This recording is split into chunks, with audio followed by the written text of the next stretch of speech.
तो इससे पहले हमने आपको तस्वीरें दिखाई झारखंड के अलग अलग हिस्सों से, किस तरह से बीजेपी के नेता कार्यकर्ता राज्य सरकार के खिलाफ किसानों के हित में प्रदर्शन करते नजर आए।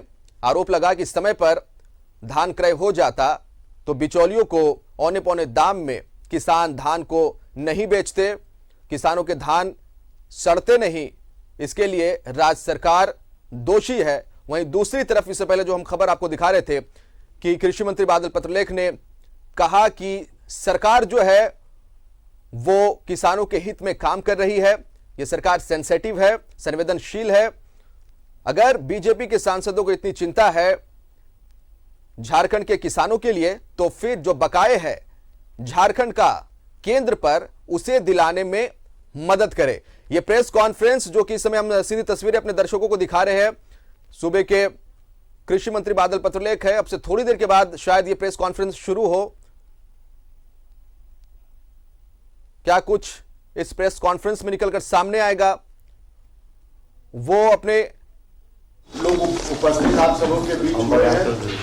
हम चौधरी साहब तो अपने दर्शकों को हम जरूर दिखाएंगे। ये सीधी तस्वीरें फिलहाल आप इस प्रेस कॉन्फ्रेंस की देख रहे हैं, जिसे थोड़ी देर में सूबे के कृषि मंत्री बादल पत्रलेख संबोधित करने वाले। तो इससे पहले जो तस्वीरें हमने अपने दर्शकों को दिखाई कि बीजेपी के प्रदेश अध्यक्ष सह राज्यसभा सांसद दीपक प्रकाश खुद हल लिए नजर आए खेतों में।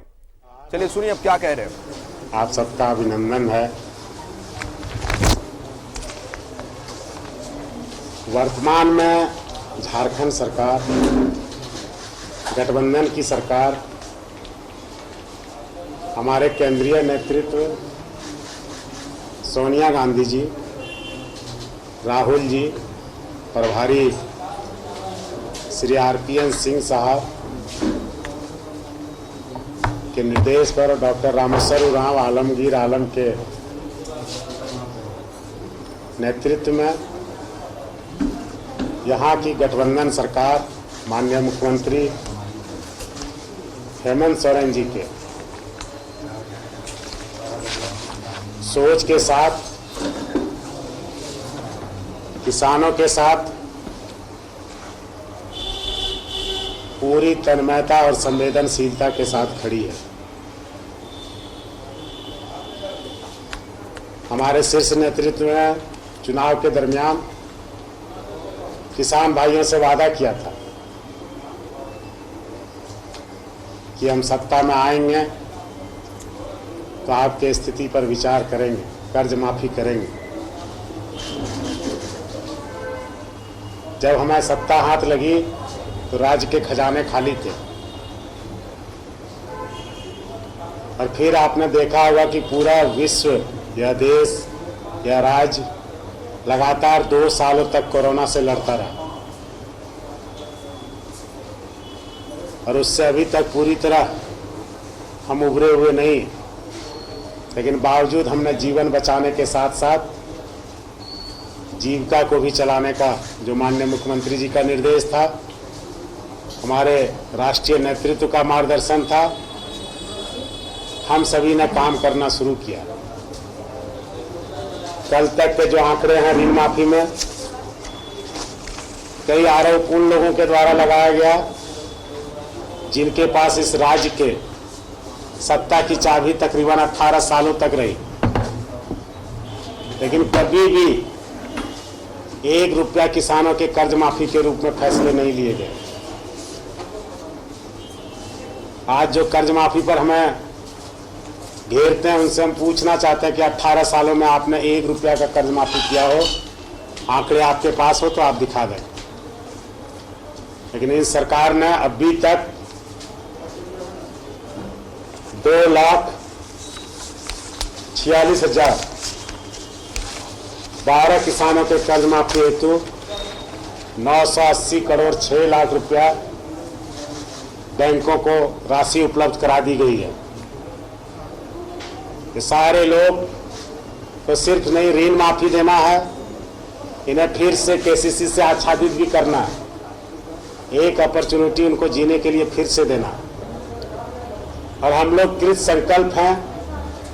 पहले जो डाटा था स्टैंडिंग लोन का, 50,000 तक का 9,07,000 किसानों का जो कल हमें रिवाइज दिया गया, कुछ टेक्निकल कारणों से 9,02,000 किसानों का कर्ज माफी का।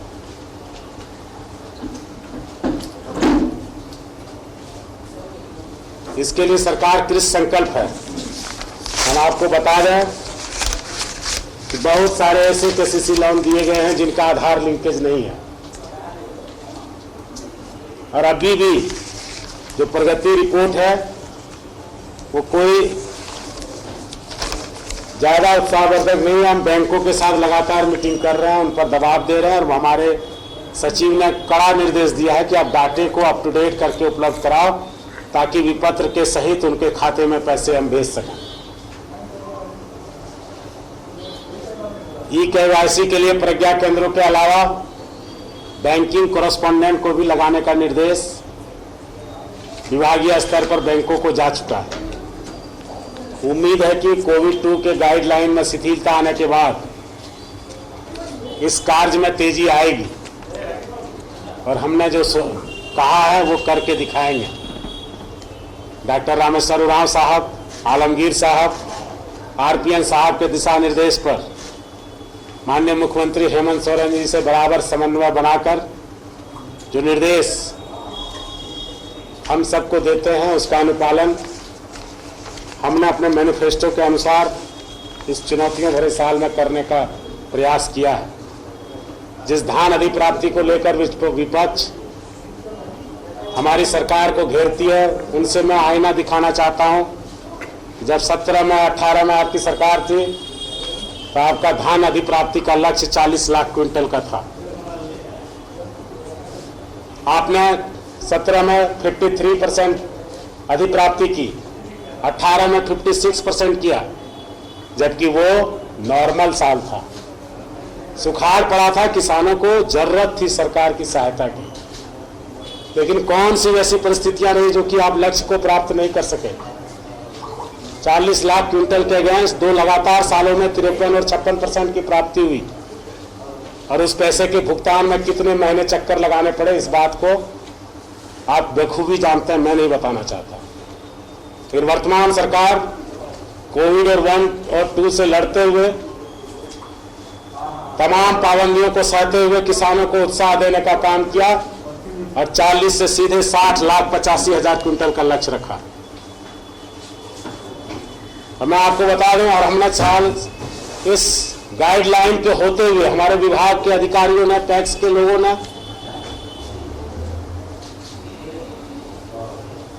खाद्य एवं आपूर्ति विभाग के पदाधिकारियों ने माननीय मंत्री रामेश्वर उरांव जी के निर्देश पर 102% की अधिप्राप्ति की जो रिकॉर्ड है, और अधिप्राप्ति के 7 दिन के अंदर ही आधे पैसे का भुगतान उनके खाते में कर दिया गया। आपको मालूम होना चाहिए कि जो धान हम खरीदते हैं उसकी मिलिंग करते हैं, चावल बना के हम केंद्र सरकार को देते हैं, जो उनकी एजेंसी है FCI को। आज जो लोग हमें खेतों में जाकर आईना दिखाना चाहते हैं, उनसे मैं कहना चाहता हूं कि आप जो खेत में गए हैं, हम आपके शुक्रगुजार हैं कि आखिर आप लंबी चुप्पी के बाद घर से निकले। तो इस राज्य की चिंता तो आपको लगी।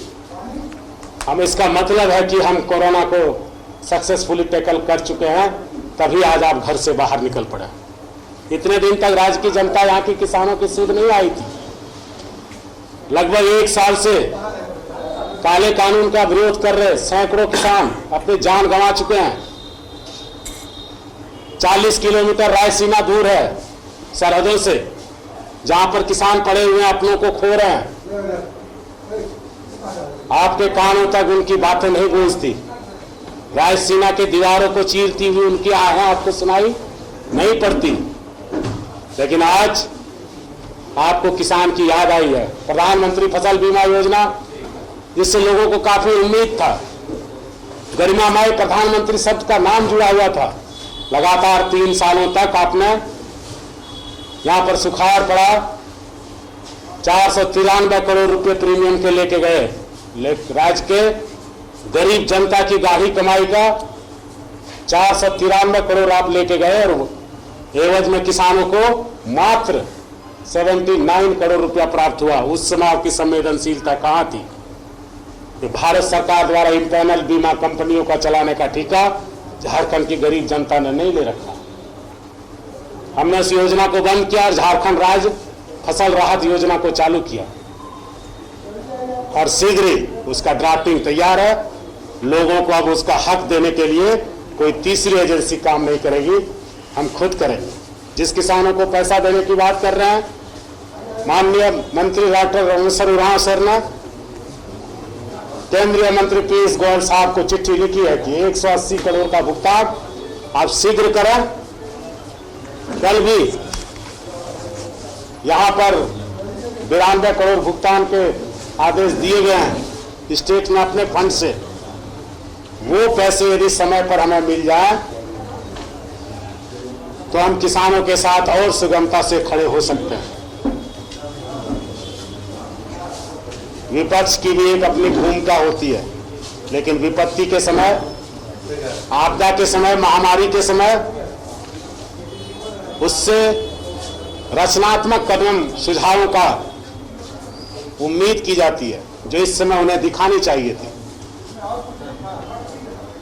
लगातार पेट्रोल और डीजल के बढ़ते दामों से किसानों को खेती करना दूभर हो रहा है। उन चीजों पर उस मॉनिटरिंग एजेंसी सेंटर को उनका ध्यान आकृष्ट करना था कि कोविड-2 में अनगिनत बार पेट्रोल और डीजल के दामों में बढ़ोतरी की मार यहाँ के किसान कैसे सह सकेंगे। आपके दर्जन से ज्यादा राज्यसभा और लोकसभा के सांसद यहाँ से चुनकर दिल्ली पहुंचे हैं।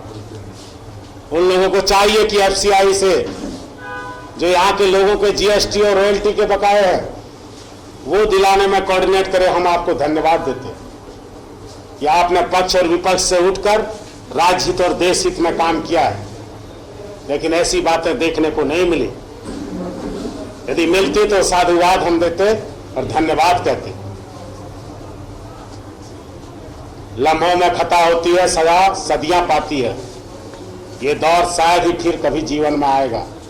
राजनीति करने के प्लेटफॉर्म और भी आएंगे, लेकिन मैं इतना ही कहना चाहूंगा कि पहली बार समय से पहले 1 महीना पहले बीजों का वितरण शुरू किया गया और अभी तक कुल लक्ष्य के 68.29% बीज का वितरण किसानों के बीच हो चुका है। मांग बढ़ी है, 44,000 क्विंटल से 50,000 क्विंटल तक का लगभग का आंकड़ा हम छू रहे हैं। और भी किसानों को जरूरत पड़ी तो हम आगे जा सकते हैं। यदि राष्ट्रीय एनएससी जो सर्वोत्तम बीज कंपनी है, राष्ट्रीय मानक पर है, राष्ट्रीय कंपनी है, वो हमें बीज देने में सक्षम हो तो। हमेशा खादों पर कालाबाजारी पर मॉनिटरिंग के लिए हमने कमेटियां बना दी है। उपायुक्त स्तर को, उपायुक्त सभी जिले के उपायुक्त को हमारे विभागीय सचिव द्वारा दिशा निर्देश दिए गए। इन सबके साथ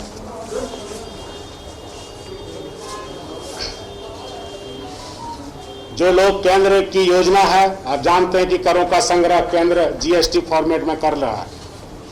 प्रोडक्टिव स्टेट होने के नाते जो जीएसटी फॉर्मेट का मजनून है, झारखंड जैसे राज्यों को उससे लॉस है। फिर भी संघीय ढांचा में केंद्र के संवैधानिक शक्तियों का सम्मान करते हुए हमने कलेक्शन को होने दिया। हमारे जीएसटी, रॉयल्टी, कोल, माइन सब चीज को हमने संग्रह करने में उन्हें हमेशा सहयोग किया। लेकिन जब विशेष सहायता पैकेज की बात आती है तो उदासीनता दिखती है। जब हमारे रॉयल्टी और जीएसटी को पैसे देने की बात आती है तो उदासीनता दिखती है। जब डीवीसी जैसे केंद्रीय उपक्रम बिना अनुमति के झारखंड के पैसे, रिजर्व पैसे आरबीआई से बैलेंस ले लेती है तो हमें उदासीनता दिखती है। हमसे कई गुना ज्यादा पैसे उत्तर प्रदेश और भाजपा शासित राज्यों के पास डीवीसी का बकाया है, लेकिन उनके साथ वैसा व्यवहार नहीं किया जा सकता। झारखंड में अचानक बिजली काट के यहाँ के जनता को आक्रोशित किया जाता है और सरकार के खिलाफ भड़काने में प्रेरणा का काम किया जाता है। इस तरह की राजनीति इस तरह के दौर में कतई प्रशंसनीय नहीं है।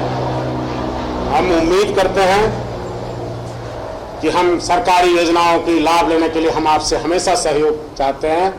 पीएम किसान में जब आपकी सरकार थी तो 12,81,840 कृषक पंजीकृत थे, लेकिन कोविड के रहते हुए हमने अपने लोगों को, जो कि हमारे केंद्र के हमारे जीएसटी रॉयल्टी को संग्रह कर ले जाते हैं, पैसा हमारा है, घुमा के देना उनका काम है। ये अपनी अपनी छल और प्रपंच है कि हम देते हैं, हम पर कोई मेहरबानी नहीं करते।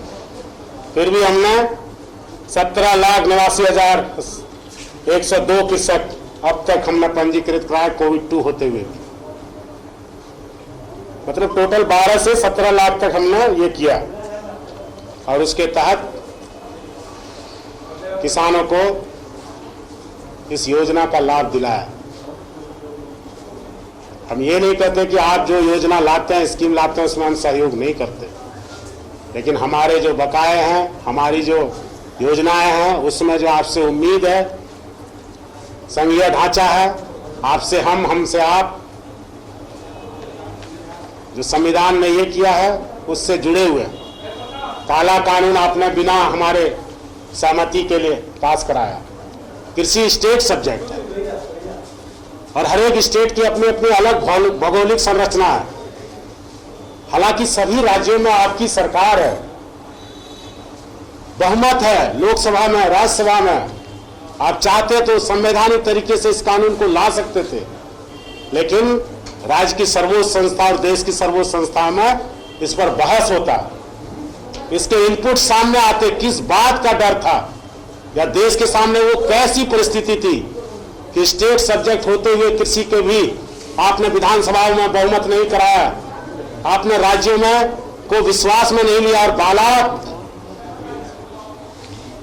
संवैधानिक अधिकारों का प्रयोग करके हमारी शक्तियों को की अनदेखी करके आपने ये 3 काले कानून लाए जो कतई देश में हित में नहीं है, किसानों के लिए डेथ वारंट है। यदि संवेदनशीलता दिखानी है तो आप वहां जाकर दिखाइए कि आप किसानों के पक्ष में खड़े होते हैं या किसी उद्योगपति के इशारे पर उनके लिए नियम और कानून बनाते हैं। मुझे किसान भाइयों से एक चीज ही कहना है कि मैं खुद किसान का बेटा हूं, और जब जब किसानों के लिए यह देश खड़ा हुआ है तो कांग्रेस की नेतृत्व वाली सरकार, चाहे वो खुद से हो, गठबंधन से हो, यूपीए 1 में भी आपने देखा होगा कि कैसे 72,000 करोड़ रुपए की ऋण माफी पूरे देश में दी गई थी, जिससे 4.5 करोड़ किसानों को फायदा हुआ था लगभग। आज वैसी हिमाकत की जरूरत है। हमने कह दिया कि जितने रजिस्टर्ड किसान हैं सबको केसीसी देना हमारा काम है। 4 सालों में 24 लाख विरसा किसान बढ़ाकर इस राज्य के जीडीपी में किसान के योगदान को 12% से 20% करने का लक्ष्य वर्तमान हेमंत सोरेन जी की गठबंधन की सरकार का है। हमारे राहुल जी और सोनिया जी का निर्देश है, आरपीएन सिंह साहब का निर्देश है, और उस पर रामेश्वर उरांव साहब और आलमगीर साहब मुख्यमंत्री से समन्वय बनाकर राज्य की जनता को जो वादा किया उसे पूरा करने का प्रयास कर रही है। धन्यवाद। तो सवाल है, सब सवाल ठीक है, बहुत बहुत धन्यवाद। कहाँ गया जी?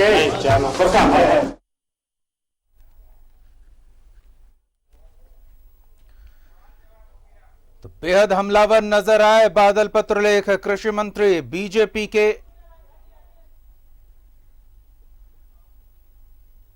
प्रदर्शन को लेकर जोरदार पलटवार किया है कृषि मंत्री ने और केंद्र को घेरने का काम किया है।